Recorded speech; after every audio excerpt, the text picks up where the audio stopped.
예, 어제 우리 보았던 말씀들을 다시 한번 생각을 해봅시다. 학개서의 시작은 학개에 하나님의 예언을 통해서 시작이 되었습니다.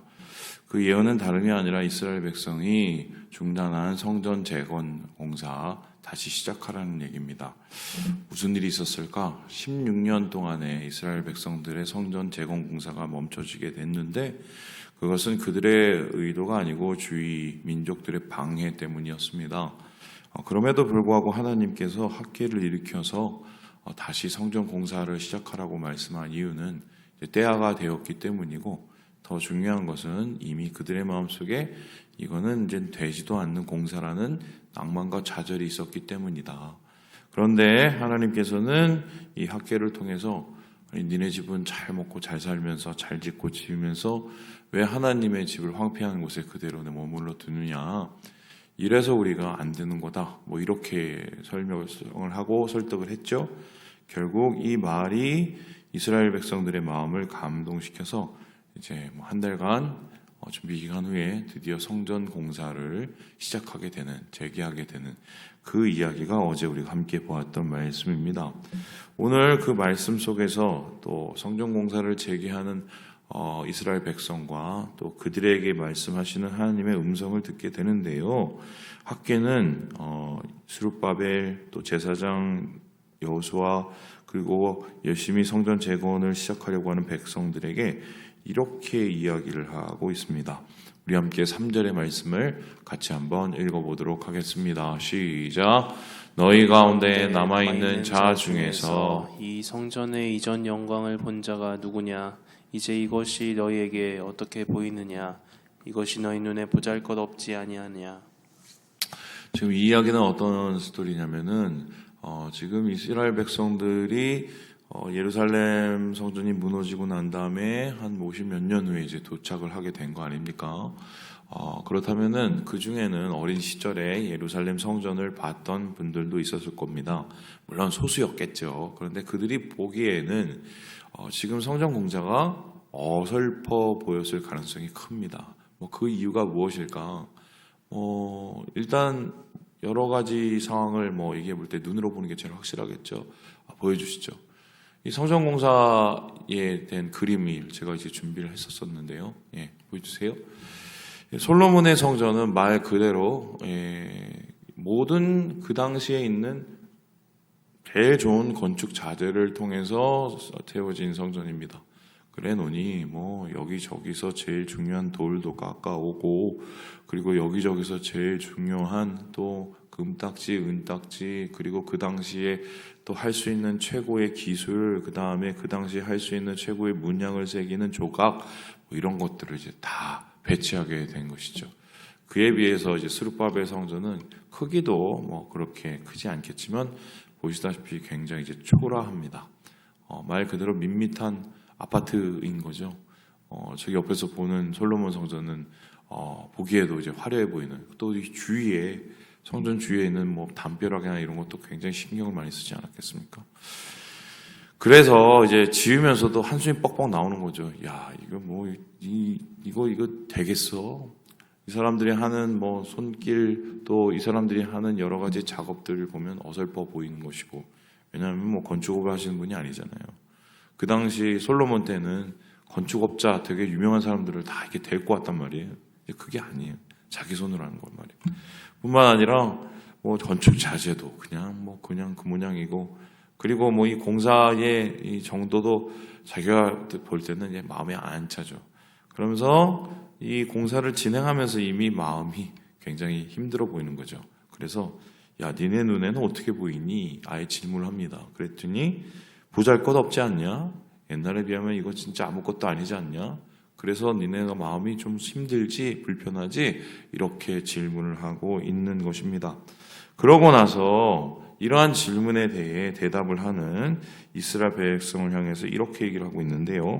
우리 함께 4절의 말씀을 같이 한번 읽어보도록 합니다. 시작.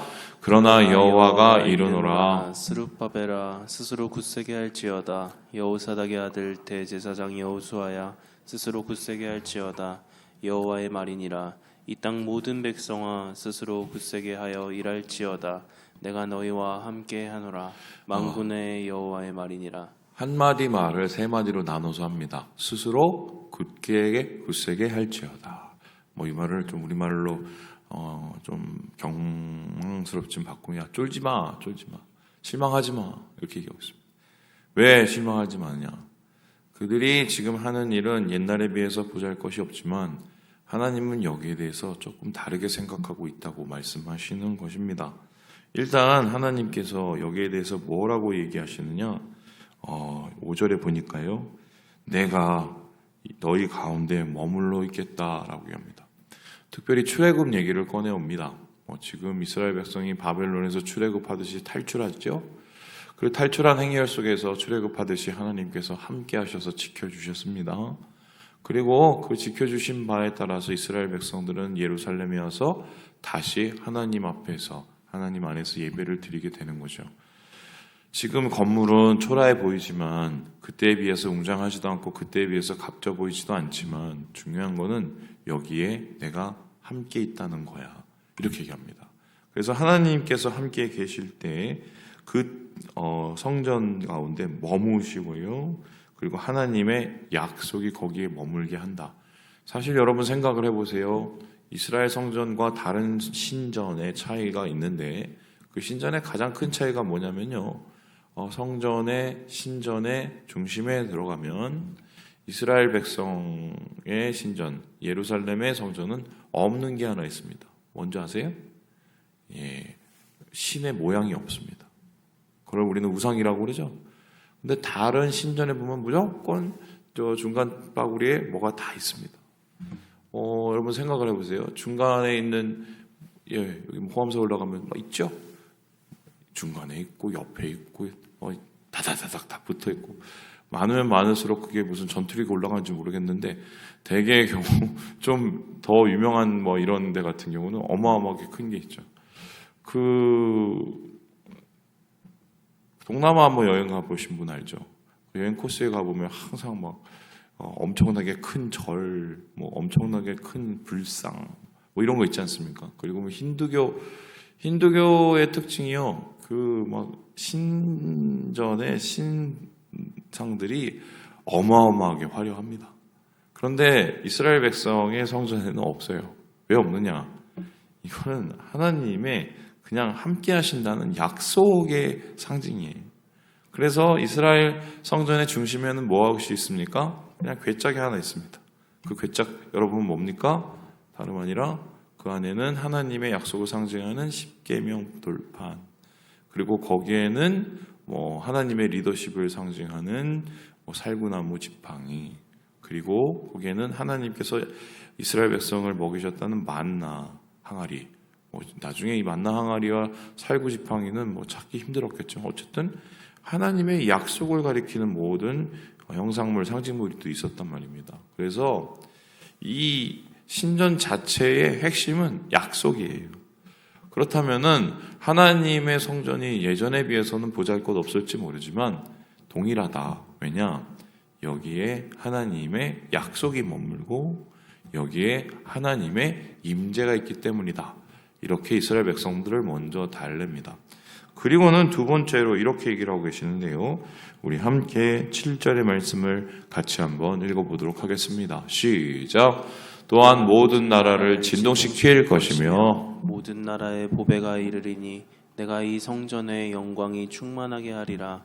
만군의 여호와의 말이니라. 니네가 지금 이거 짓고 있지만 언젠가 때가 되면은 하나님께서 여기에 모든 나라들이 와서 자신의 가장 귀하고 사모하는 것을 드리는 날이 올 것이다. 하나님의 하나님됨을 나타내셔서 온 열방 가운데에 하나님의 영광을 드러내고 바로 이곳이 그 영광의 중심이 될 것이다 라고 이야기를 하고 있습니다. 이 말씀은 어떻게 우리가 이해를 해야 될까요? 이후에 이스라엘 백성들 혹은 유대가 이렇게 영광 가운데 모든 민족 중에 빛났던 적이 있었을까요? 없었습니다. 나중에 좀 잘되고 성전이 커졌을 때는 헤롯 시대인데요. 그 당시 그래봤자 유대는 로마의 속국에 불과했습니다. 자, 그렇다면 이 말씀은 좀 다른 식으로 해석을 해야 되는데 어떤 해석입니까? 이게 실제로 이 사람들이 뭐 사방팔방에서 뭐 솔로몬 왕 때 무슨 뭐 솔로몬 왕의 지혜를 보고 그한테 잘 보이기 위해서 여러 가지 재물과 보물을 들고 온 게 아니라, 그런 일들이 일어나는 게 아니라 바로 이것은 예수님을 뜻하지요. 성전은 곧 예수님이 됩니다. 왜냐하면은 예수님은 바로 하나님과 우리를 만나게 하는 바로 중재자이자 하나님과 우리를 만나게 하는 통로이기 때문에 어떤 의미에서는 살아있는 성전이 바로 예수님이셨어요. 그래서 그렇게 해석을 한다면 어떤 일이 일어납니까? 전 세계 사람들이 지금 우리 예수를 믿는 사람들, 몇십억이 넘지요. 그런 일들이 일어납니다. 뿐만 아니라 여기에서는 또 교회를 한번 상상을 해보면 성전은 교회가 되지요. 그렇다면 오늘날 수많은 교회들, 예루살렘에서 몇십 명 모여서 시작한 그 교회가 세계 전체를 변화시키고 있는 상황 우리가 보고 있지 않습니까? 말 그대로 하나님께서는 너희가 짓는 이 성전이 바로 그러한 예수 그리스도와 그의 교회의 시작이 될 것이다 라고 설명하고 있는 것과 마찬가지입니다. 그래서 이제 제일 중요한 말씀은 이건데요.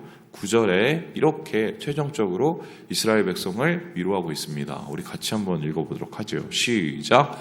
이 성전의 나중 영광이 이전 영광보다 크리라. 만군의 여호와의 말이니라. 내가 이곳에 평강을 주리라. 만군의 여호와의 말이니라. 결국 이곳에 하나님께서 주실 것은 샬롬이고 하나님의 영광이다. 영광이라는 것은 하나님이 드러나는 것이죠. 샬롬이라는 것은 하나님이 임재하셨을 때 나타나는 가장 번영하고 가장 행복한 상태를 뜻합니다. 바로 이 샬롬의 평강, 영광이 이 가운데 있을 것이다. 그러니 지금 보는 것 거기에 실망하지 말고 더 큰 비전을 가지고 이 성전 재건에 매진해라. 이렇게 이야기를 하고 있는 것입니다. 자, 그럼 제가 질문을 해볼게요. 이스라엘 백성들이 이 성전을 나중에 짓지 않습니까? 정말 하나님의 영광이 이 성전 가운데 임했을까요? 솔로몬 때는 성전 가운데 짓는 가운데서도 혹은 짓고 나온 데서 뭐 연기가 이렇게 자욱해지고 말이죠.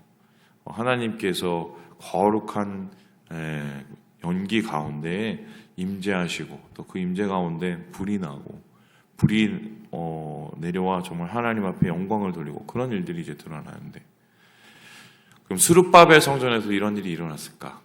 아니에요. 그러면 하나님 거짓말 하신 거. 그럼 스룹바벨 성전이 세워지고 나서 정말 평강의 시대가 이루어졌을까? 그것도 아니에요. 물론 우리는 이제 이것을 또 다르게 해석을 하죠.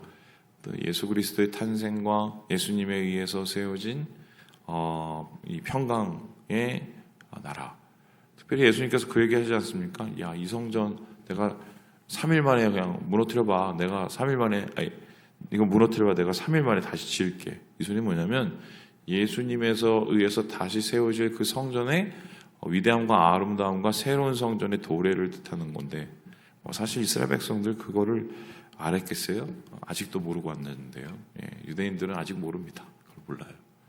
자, 그렇다면은 하나님의 평강, 하나님의 영광을 어떻게 우리가 해석을 할 것인가? 이 말이 좀 우리에게도 되게 의미가 있는 게, 생각을 해봅시다. 제가 예전에 종로 광화문 위에 올라가면 세문안 교회라고 있어요. 혹시 가보셨습니까? 거기는 진짜 가볼만 합니다. 왜냐면, 건물이요? 진짜. 장난이 아니에요. 그리고 거기 1층에, 세문안 교회가 되게 오래된 교회잖아요. 우리 한국 교회의 그 역사죠, 그냥. 기념관도 있고, 박물관도 있고 막 그래요. 그래서 거기 역임했던 목사님들 이렇게 딱 있으면, 선교사님, 유명한 선교사님 이름 다 나오고, 다 나옵니다, 다. 이야, 여기. 그리고 세문안 교회가 배출했던 역대 인물들 하면은 이 재계와 정계에서 큰 영향력을 미쳤던 기라성 같은 분들이 이렇게 사진이 붙어 있고 막 이렇습니다. 그냥 갔다 오면은 야 하다가 이제 좀 쫌니다. 그래서 그렇게 되는 거죠. 그러면 이제 우리 삶을 보고는 비교가 되잖아요, 비교가. 단순히 세문안 교회 좋다 얘기가 아니라 이런 거 우리 많이 느끼지 않습니까?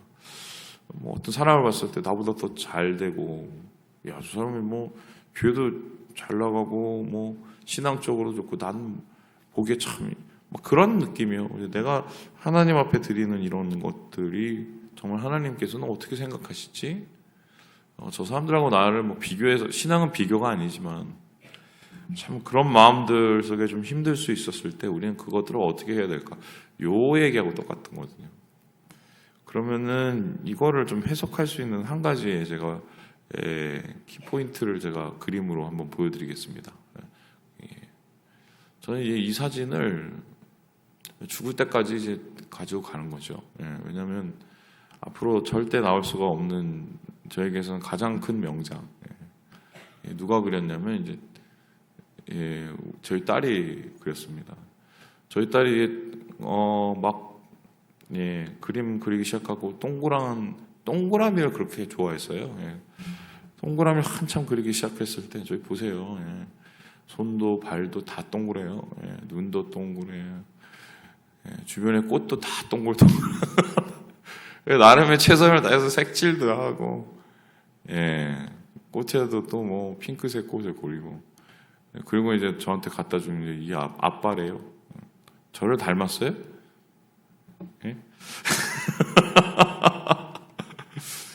안 닮았잖아요, 솔직히. 아마 지금 예지한테 야, 내 얼굴 좀 그려봐, 뭐 훨씬 잘 그릴 거 아닙니까? 물론 그려주지도 않을 거예요. 분명히 지금 뭐 한참 또 사춘기 때라 방에도 못 들어오게 하는데요. 근데 뭐 저는 나중에 예지가 뭐 아빠 이거 내가 뭐 이제 그림에 재능이 있어서 이 화가의 길을 갈래요. 그러면서 화가의 길을 가고 뭐 어마어마한 뭐 돈을 써갖고 금딱지로 제 얼굴을 그려드려도 저는 이 그림이 훨씬 좋습니다. 이유를 아시죠? 여러분 다 아시잖아요. 이거는 절대로 다시 나올 수가 없는 그림이에요. 왜냐하면 그 당시에 예지가 한참 동그라미를 그리고 있었을 때 자기가 할 수 있는 동그라미로 최선을 다해서 그린 최고의 동그라미죠. 최고의 동그라미. 볼 때마다 웃죠. 볼 때마다 옛날 생각나고 기쁘고. 아마 하나님께서 이스라엘 백성들, 지금 스룹바벨가 다시 짓고 있는 이 두 번째 성전을 바라보는 시각이 딱 올 겁니다. 그들의 상황을 다 아시잖아요. 그들이 어떻게 이것을 짓고 있는지 어려운 상황도 다 아시고, 어떻게 보면 최고가 아니라 최선을 다해서 하고 있는 그들의 모습을 아시지 않습니까? 기쁘신 거죠.